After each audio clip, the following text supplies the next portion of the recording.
Okay, here is the highly requested video Anna University Roast Part 2. மூடி மறைச்செல்லாம் பேச தேவையில்ல, நான் டைரெக்டாக சொல்கிறேன். It's about Anna university. போன வாட்டி மாதிரி அக்கா யூனிவர்சிட்டி இன்னும் உன்னதாண்டா சொல்கிறேன். நான் முடிஞ்ச வரைக்கும் இந்த வீடியோ ஒரு கொஸ்டின்ஸாக மட்டும் ரைஸ் பண்ண ட்ரை பண்ணுறேன். ஒரு ரோஸ்ட்டாக போகாத வரைக்கும் I will try to control my self. எப்போவுமே ஃபஸ்ட் பார்ட் சக்ஸஸ் ஆச்சுன்னா அது பார்ட் 2 வர்றதெல்லாம் ஒரு கிளாசிக் கல்ச்சர் மாதிரி. ஸோ அந்த மாதிரி அண்ணா யூனிவர்சிட்டி ரோஸ்ட் பார்ட் 1 வந்து ஒரு that give me better reach. But நான் வந்து அதுக்கு பார்ட் 2 போட வேணான்ற ஒரு மைண்ட் செட்டில் ஃபிக்ஸ் ஆகிட்டேன். பட் நான் அதுக்கு பார்ட் 2 போட்டே ஆகணும்னு ஃபிக்ஸ் பண்ணது it's in my 6th semester results. Let's start with the results. Again அவனோட நாய்பி சர்வரை பற்றி தெரியும். லைக் பாத்தீங்களா, கவுளி கூட அடிக்குது. இந்த சர்வரில் ரிசல்ட் லோட் ஆகிறதுக்கு இன்னைக்கு ஈவினிங் 6 மணிக்கு வந்த ரிசல்ட்டை நான் அடுத்த நாள் மத்தியானம் 3 மணிக்கு பார்த்தேன். ஆல்மோஸ்ட் ஒரு 21 to 22 hours டிலே ஆச்சு ரிசல்ட் பார்க்குறது. அந்த அளவுக்கு ஒரு குப்பை சர்வர் வச்சிருக்கான். இது அவனால் சரி பண்ண முடியாதுன்னு கிடையாது. ஏன்னா இது வந்து எப்பயாவது நடக்கிற பிரச்சனை கிடையாது. ரெகுலராக எல்லா செமஸ்டர்லையுமே அவன் சர்வர் நாய்பி மாதிரி தான் வேலை செய்யுது. அதை அவன் மாற்றவும் மாட்டேங்கிறான். இட்ஸ் ஓகே ஃபைன், தெரிஞ்ச விஷயம் தான். நாய்பி சர்வர் தான் வச்சிருப்பான். ரிசல்ட் வந்துச்சு, பார்த்தேன். I'm kind of satisfied with my results. Yeah, I performed well except from single paper. Energy storage device னு சொல்லிட்டு ஒரு paper from 6th semesterல. It's a theory paper. It's not that difficult. It's easy subject. I have a peak subject knowledge in that. Got a good internals. எனக்கு ஒரு மாதிரி பைத்தியம் முடிச்சிச்சு. ஏன்னா நான் வந்து கரெக்டாக அந்த எனர்ஜி ஸ்டோரேஜ்லாம் முடிச்சுட்டு அது ஒரு 1 week ரெகுலராக எக்ஸாம் இருந்தது. லைக் இன்ஸ்டால் ஸ்டோரியாக போட்டு தாக்கியிருப்பேன். You think you can stop me? You think you can stop me? No one can stop. கண்டினியூஸாக ஒரு வாரம் வந்து டெய்லி மார்னிங் வந்து செமஸ்டர் எக்ஸாம் இருந்துகிட்டே இருந்தது. But it's okay fine, I will perform. That was kind hard but I pulled it off. So அந்த டைமில் தான் எது மோசமாக பெர்ஃபார்ம் பண்ணியிருக்கேன், எது நல்லா பெர்ஃபார்ம் பண்ணியிருக்கேன்னு சொல்லிட்டு ஒரு ஸ்டோரி ஒரு சின்னதாக இன்ஸ்டாவில் போட்டிருப்பேன். அதை எடுத்து பார்த்தீங்கன்னா தெளிவாக போட்டிருப்பேன். எனர்ஜி ஸ்டோரேஜை நல்லா எழுதியிருக்கேன்னு சொல்லிட்டு ஒரு மீன் ஃபார்மேட்டில் போட்டிருப்பேன்.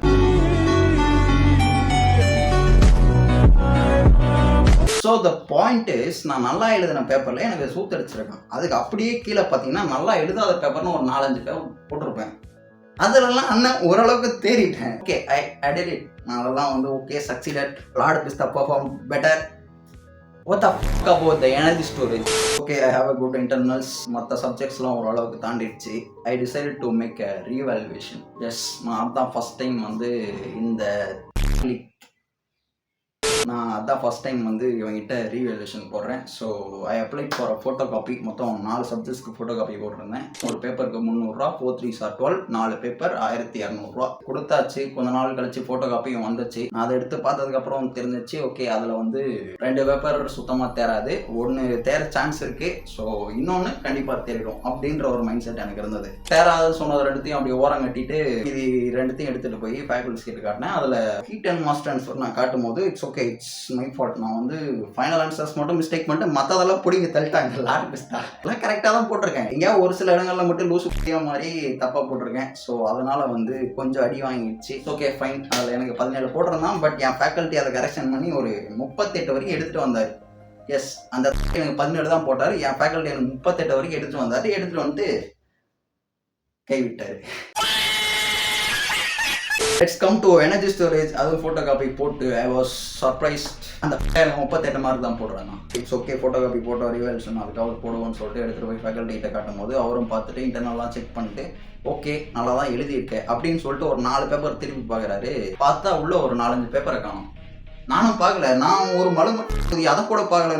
நான் ஃபோட்டோஸ் காட்டுறேன். பேஜ் நம்பர் 9 இருக்கு. அடுத்து பார்த்தீங்கன்னா 11 தான் இருக்குது. நடுவில் 10வது பேஜை காணும். இட்ஸ் ஓகே, ஒரு பேஜ் தான் காணும். அடுத்த சில பக்கங்கள் போக 19வது பேஜ் இருக்குது. அடுத்த பேஜ் திருப்பினா 21 தான் இருக்குது. 20 காணும். எனக்கு ஒரு மாதிரி அதுக்கே வெறுப்பாயிடுச்சு. அப்படியே இன்னும் ஒரு 2-3 பக்கம் போனால் 24 இருக்குது. அடுத்த திருப்பினா 26 தான் இருக்குது. 25வது பேஜை காணும். இதோட நிறுத்தாமல் அவன் வந்து 22வது பேஜை வந்து கேவலமாக பிரிண்ட் எடுத்து வச்சிருந்தான். இவனுக்கு வந்து காசு கொடுத்து ஒரு 4 பேஜை ஒழுங்காக ஒரு ஃபோட்டோ எடுத்து இவன் காலேஜுக்கு அனுப்புவோம். அது காலேஜில் பிரிண்ட் எடுத்து கொடுப்பானுங்க. இந்த வேலையை கூட இவன் ஒழுங்காக பண்ண மாட்டான் போது இவனுக்கு so I was on big tension. So அதை வந்து ஃபேக்கல்ட்டி கிட்ட காட்டும் போது தம்பி இதை எடுத்துன்னு போய் கம்ப்ளைண்ட் பண்ணார். ஸோ கம்ப்ளைண்ட் பண்ண சொன்னதும் நான் எக்ஸாம் செல் எடுத்துகிட்டு போய் பேப்பரை கட்டி இந்த பேப்பர்லாம் இல்லைன்னு சொன்னதும், தம்பி டேட்டை முடிஞ்சுப்பா, நீ லேட்டாக வந்திருக்க, இதுக்கு மேலாம் ஒன்றும் பண்ண முடியாதுன்ட்டான். ஏன் தப்பு தான் நான் முதல்ல பார்த்துருக்கணும். சரி விட்டுருங்க. அதுக்கப்புறம் எடுத்துன்னு போய் என் ஃபேக்கல்ட்டி கிட்ட கொடுத்து, சார் அது டேட்டு முடிஞ்சுருந்தாங்க, இருக்கிறது மட்டும் மார்க் போடுங்கன்னு. அவர் வந்து அந்த 4 பேஜை விட்டு மீதி இருக்கிறதுக்கு மட்டும் வச்சு மார்க் போட்டு 32 மார்க் இருந்ததை 47 வரைக்கும் எடுத்துகிட்டு வந்தார். நான் ப்ரூஃப் காட்டுறேன். ஸோ அது வரைக்கும் எடுத்துகிட்டு வந்து, நீ எழுதியிருக்கிறதுக்கு மட்டும் தான் மார்க் போட்டிருக்கேன், மிஸ் ஆன பேஜுக்கெல்லாம் மார்க் போடல, இதை எடுத்துகிட்டு போய் ரீவேல்யூஷன் போட்டு பாஸ் ஆகிடலான்னு ஒரு 400 ரூபா போட்டு தொலைவோம் அப்படின்னு சொல்லிட்டு போட்டு ரீவேல்யூஷன் அப்ளை பண்ணேன். ஏன்னா நான் யோசனை ஒர்க் நான் வந்து அந்த ஒர்க் பண்ணிட்டு இருக்க இடத்துல இருக்கும்போது ரிசல்ட் வந்துச்சு, ரீவேல்யூஷன் ரிசல்ட். அகைன் இந்த இடத்துலையும் அந்த நான் ஐபி சர்வர் தான் வச்சுருக்கேன். It's fine. கொஞ்சம் நேரம் வெயிட் பண்ணி பார்த்தேன், ஒரு 2 hours 3 hours கழிச்சு பார்த்தேன். Comes result as no change. என்சின்னு போட்டிருப்பான், நோ சேஞ்ச் அப்படின்னா அதாவது இதுக்கு முன்னாடி என்ன இருந்ததோ அதே தான் போட்டிருக்கான். Play time over, it's pay back time.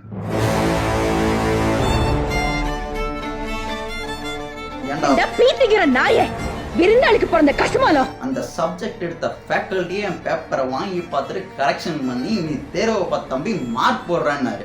நீ யாரா புண்டை எனக்கு ஃபெயில் போடுறதுக்கு? உம்மால சோறு திங்கிறியா இல்லை வேற ஏதாவது திங்கிறாடா புண்டை? சரி அதை ஒரு தாயி ஃபோட்டோ காப்பிக்கு 300 ரூபா வாங்குறியா? 300 ரூபாய் வாங்கி உன் சூத்துல சொருவனியா? ஒழுங்கா ஒரு ஃபோட்டோவை எடுத்து அனுப்ப தெரில. நீ எல்லாம் என்ன புண்டைக்கு வேலையில இருக்க? என்ன வாத்தியார் வேலை புண்டை பார்க்குற?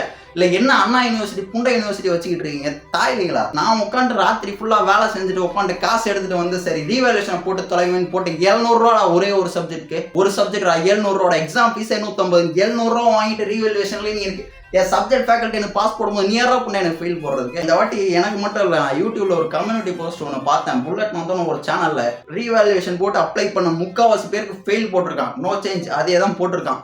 புண்டாமா சரி விட்டுரு. First correction பண்ணதுக்கே வருவோமே. என் கிளாஸ்ல ஒருத்தர் இருக்கான். ஓகே அவன் பிரைவசி காரணமா அவன் பேரை சொல்ல. அதே அந்த ஹீட் அண்ட் மாஸ்டர் சப்ஜெக்ட் சொன்னால ஃப்ரெண்ட்ஸ், அந்த பேப்பர் அவனுக்கு எவ்வளோ மார்க் போட்டிருந்தாங்கன்னா ஃபர்ஸ்ட் கரெக்ஷன் பண்ணும்போது அவனுக்கு 17 மார்க் போட்டிருந்தாங்க. என் ஃபேக்கல்ட்டி கிட்ட எடுத்துட்டு போய் காட்டும் போது அவர் வந்து 68 மார்க் போட்டு அவனுக்கு வந்து நீ ரீவேல்யூஷன் போடு நீ பாஸ் ஆகிடுவேன், அப்படியே இல்லைன்னா நானே உனக்கு ரிவ்யூக்கு அமௌண்ட் தருவேன்னு சொன்னார். அப்போதான் எனக்கு ரிவ்யூன்ற ஒரு கான்செப்ட் இருக்கிறதே தெரியும். ரிவ்யூனா என்னன்னா ஃபர்ஸ்ட் எக்ஸாம் அடுத்து ரீவேல்யூஷன் 2 ப்ராசஸ் முடிஞ்சா ஃபர்ஸ்ட் வந்து எக்ஸாம் எழுதி அதில் ஃபெயில் ஆகியிருந்து ரீவேல்யூஷன் போடுறீங்க. ரீவேல்யூஷன் போட்டும் ஃபெயில் ஆகியிருந்தா இந்த இடத்துலையும் வந்து நீங்கள் நல்லா தான் எழுதிருக்கீங்கன்னு நீங்கள் நினச்சா நீங்கள் வந்து ரிவ்யூக்கு அப்ளை பண்ணலாம். ரிவ்யூக்கு எவ்வளோ தெரியுமா வாங்குவான்? 3000 rupees. fucking 3000 rupees. 3000 ரூபா. என்ன காசு என்ன உன் சூத்துல இருந்து வரதாடா புண்டை? நீ என்ன டெய்லி ஆகி போகும்போது பணமா பேண்டுகிட்டு இருப்பியா? ஓகே அந்த HMT பேப்பர் சொன்னால என் கிளாஸ்மேட் ஒருத்தனுக்கு அவனுக்கு ஃபர்ஸ்ட் 17 மார்க் போட்டிருந்தாங்க. என் ஃபேக்கல்ட்டி அவனுக்கு 68 போட்டாரு. அவன் வந்து ரீவேல்யூஷன் போட்டு அவனோட மார்க்கை வந்து B+ கிரேட் வாங்கியிருந்தான். அதாவது அப்போ ஒரு 70 மார்க்ஸ் மேலே இருக்க அந்த ரேஞ்சுக்கு வரும் B+னா. 70 மார்க் வர வேண்டியவனே நீ 17 மார்க் போட்டு ஃபெயில் பண்ணியிருக்க. ஏன் நீ வந்து என்ன கண்ணு தெரியாமல் ஏதாவது கரெக்ஷன் பண்ணியா? உனக்கு அவனுக்கு ஏதாவது முன்விரோதமா? பேப்பர் அப்படின்னாலும் அவன் பேர் தெரியாது, எந்த டீட்டெயில்ஸும் தெரிஞ்சிருக்காது. அப்போ முன்விரோதமும் எதுவும் கிடையாது. வேணும்ட்டு ஏதாவது ஃபெயில் போடணும்னு போட்டியா? என்ன இப்போ அவன் ஒழுங்காக தான் எழுதுனான், நீ எதுக்கு அவனுக்கு ஃபெயில் போட்டா? என்ன எனக்கு புரியலை. அவன் நல்லா தான் எழுதிருந்தான். ரீவேல்யூஷன்லாம் அவனுக்கு 70 வருது. இல்லை ஃபர்ஸ்ட் ஒரு 17 வந்து இல்லை அதுக்கு அடுத்த ரீவேல்யூஷன் ரிசல்ட் ஒரு பார்டர் பாஸ் வந்திருந்தா கூட சரி ஏதோ ஒன்று எது எல்லாம் ரெகுலராக நடக்கிறதுன்னு விட்டுடலாம். 70 மார்க் எங்கே இருக்கு, 17 மார்க் எங்கே இருக்கு? நீ என்ன அவ்வளோ மலுமட்ட கூதியாக கரெக்ஷன் பண்ணுறியாடா புண்டை? இல்லை சரி இதுக்கு முன்னாடியே வந்து என் டிபார்ட்மெண்ட்டில் ஒருத்தன் ரிவ்யூ போட்டு பாஸ் ஆகிருக்கான். 3000 ரூபா கொடுத்து அதுக்கு முன்னாடி ரீவேல்யூஷன் போட்டு அதுக்கு முன்னாடி எக்ஸாம் ஃபீஸும் கட்டி.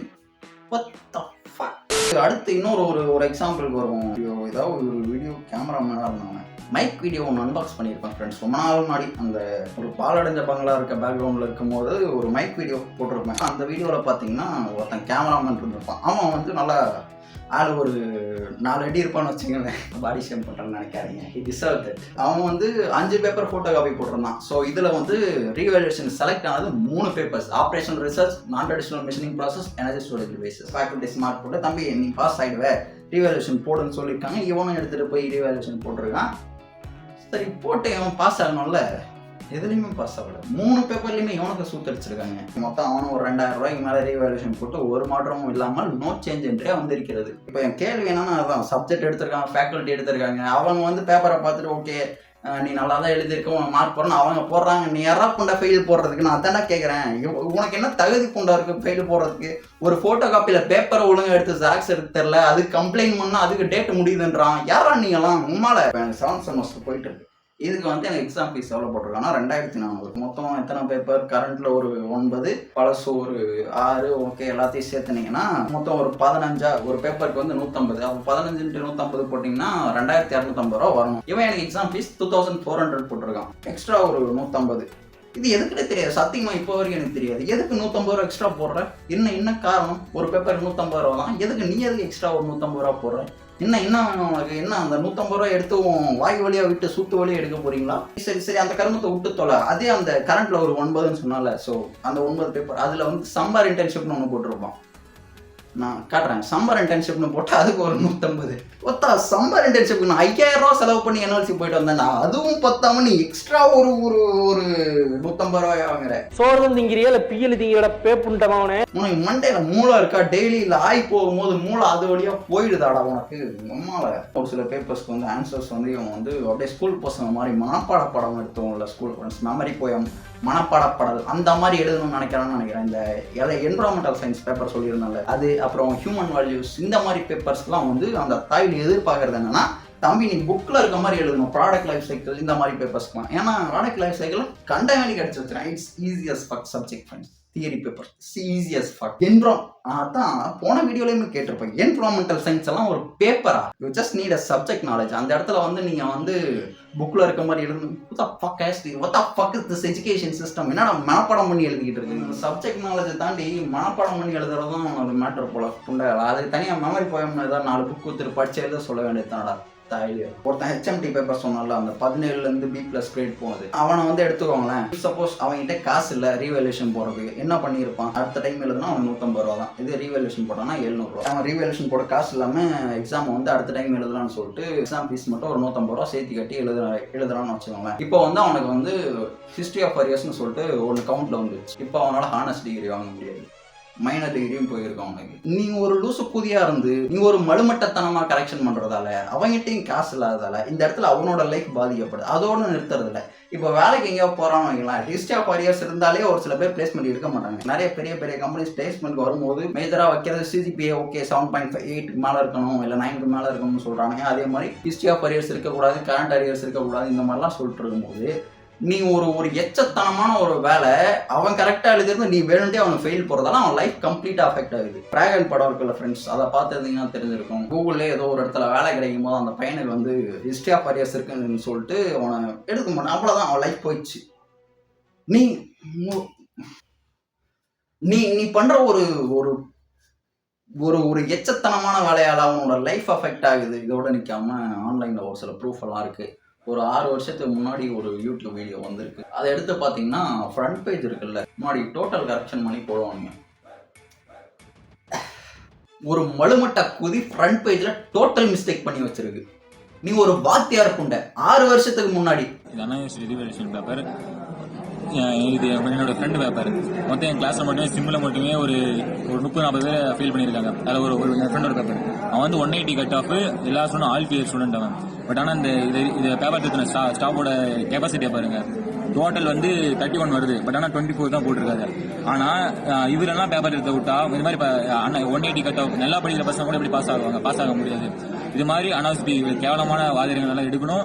ப்ளஸ் வந்து படித்த பசங்க வந்து 180 கட் ஆஃப், அவனால் அந்த இதை தாங்கிக்க முடியாது. திடீர்னு அவன் சூசைட் ஏதாவது பண்ணியிருந்தா நான் என்ன பண்ண முடியும்? அவன் லைஃபே போயிருக்கும். மலுமட்ட குதி ஃப்ரண்ட் பேஜில் டோட்டல் மிஸ்டேக் பண்ணி வச்சிருக்கு. ஒரு மேக்ஸ் தெரியாம, ஒரு பேசிக் மேக்ஸ் தெரியாம நீ என்ன புண்டைக்கு வாத்தியார் வேலைக்கு போற?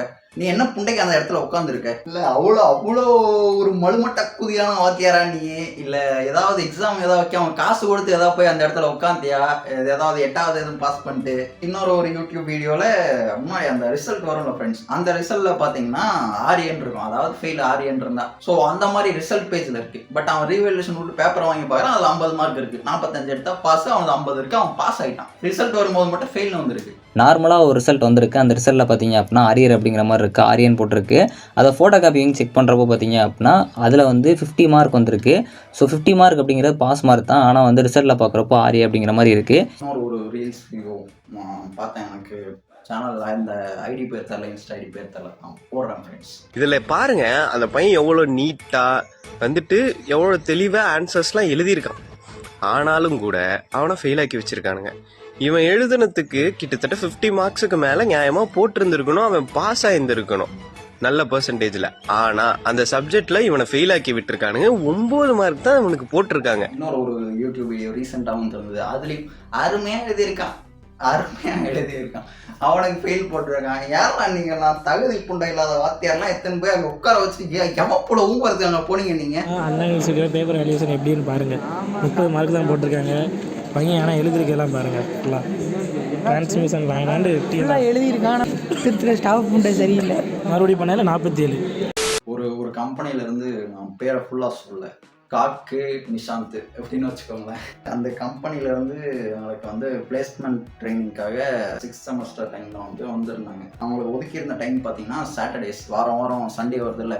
ஸோ சாட்டர்டே ஆனால் லீவு, சாட்டர்டேவில் வந்து அவங்க பிளேஸ்மெண்ட் ட்ரைனிங் கிளாஸ் எடுக்கணும். அதாவது நீங்கள் பிளேஸ் ஆகிறதுக்கு தேவையான ஹெல்ப்பை வந்து அவங்க பண்ணணும். லைக் ஏதாவது ஒரு கொஸ்டின்ஸ் இல்லை ஆப்டிடியூட்ல ரவுண்ட்லாம் எப்படி கிளியர் பண்ணலாம், அதுக்கு ஏதாவது டிப்ஸ் அந்த மாதிரி தான் ஏதாவது கொடுக்கணும்னு நினைப்பீங்க. அவனுங்க வந்து உட்காந்து விளையாடிட்டு இருக்கானுங்க. கிளாஸுக்கு வந்தே அவனுக்கு கம்பல்சரி, இல்லைனா ஹெச்ஓடி கிட்ட லெட்டர் எழுதி கொடுக்கணும். கிளாஸுக்கு வந்து உட்காந்தா இவனுங்க எதையும் சொல்லி கொடுக்காம விளையாட்டு இருப்பானுங்க. அதை நான் பார்த்துக்கிட்டு இருக்கணும். ஏன்னா இது என்ன அவ்வளோ மலுமட்ட புதிய உட்காந்துருக்க மாட்டா. நான் உட்காந்து இருக்க வேலையெல்லாம் விட்டு என்ன புண்டா வேலை இருக்குன்னு கேட்பீங்க. எனக்கு இருந்தது அந்த டைம்ல வேலை, கையில் காசு இல்லை, நான் கேட்டரிங் போயிருக்கணும். வந்து உட்காந்து இவனுங்க ஒரு 10 பைசாவுக்கு பிரயோஜனம் இல்லாமல் விளையாட்டு இருப்பானுங்க. நான் வெறுப்பாயிட்டு உட்காந்துட்டு நான் போய் கம்ப்ளைண்ட் பண்ணா அப்பவும் திரும்பவும் அதே மாதிரி பண்ணிக்கிட்டு இருக்கானுங்க. 5th செமஸ்டர் டைம்ல நடுவில் ஒரு மாதம் லீவே விட்டு தொலைதானுங்க. என்ன இப்போ எக்ஸாம் எப்போ ஆரம்பிச்சதுன்னா டிசம்பர் மிட்ல ஆரம்பிச்சது. நடுவில் எக்ஸாம் முடிஞ்சது ஃபெப்ரவரி மிட்ல தான் முடிஞ்சது. டிசம்பர், ஜனவரி, ஃபெப்ரவரி 3 மாதம் போச்சா. நடுவில் ஜனவரி 4லேருந்து ஜனவரி 26 வரைக்கும் ஒரு எக்ஸாமும் கிடையாது. நடுவில் என்ன அவ்வளோ பெரிய கேப்பு? உங்களுக்கு ஒரு 4 நாள் லீவ் விட்டா பத்தாதான்? நடுவில் என்ன ஊம்பிக்கிட்டு இருந்தீங்களா? கலைத்திருவிழான்னு இப்போ ஒன்று ரீசெண்டாக 1 week 2 weeks முன்னாடி சொல்லிட்டு கல்ச்சுரல்ஸ், கலைத்திருவிழானா கல்ச்சுரல்ஸ் ஏதோ ஒரு ஈவெண்ட் மாதிரி தானே அது. முன்னாடி வந்து பார்ட்டிசிபேட் பண்ணுறவங்க முன்னாடியே பெர்ஃபார்ம் பண்ணுவாங்க, அது ஆடியன்ஸ் பார்க்கணும், அப்படி தானே இருக்கணும்.